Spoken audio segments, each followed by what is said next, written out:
আসসালামু আলাইকুম বন্ধুরা, কেমন আছেন? আশা করি ভালো আছেন।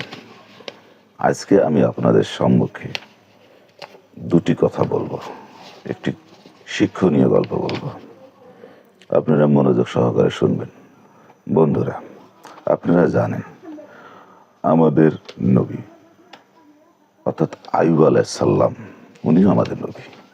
আইয়ুব আলাইহিস সালাম যখন তার শরীরে ঘায়ে পরিপূর্ণভাবে বিস্তার করে জিহ্বা পর্যন্ত আসে, তখন তিনি চিন্তা করলেন, এই ঘা যদি জিহ্বাটা নষ্ট করে দেয়, তাহলে আমি সেই মহান সৃষ্টিকর্তা অর্থাৎ আল্লাহর নাম কিভাবে নিব।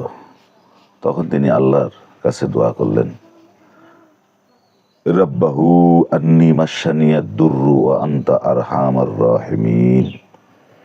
হে আল্লাহ, আমি না হয় অসুস্থ, কিন্তু তুমি তো রহমানুর রহিম।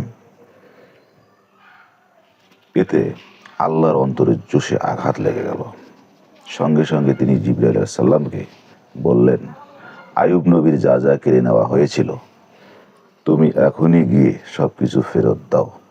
অর্থাৎ এখান থেকে বোঝা যায় যে আপনাকে যাই কারো কাছে কোনো জিনিস চাইতে হলে একটু টেকনিক অবলম্বন করতে হবে। ফেসবুকে সফলতা, ইউটিউবে সফলতা পেতে হলেও আপনাকে টেকনিকে ফলোয়ার বাড়াতে হবে। এখন সেই টেকনিক অবলম্বন করার জন্য আপনারা চেষ্টা করতে থাকুন, সফলতা একদিন আসবে ইনশাআল্লাহ। ধন্যবাদ।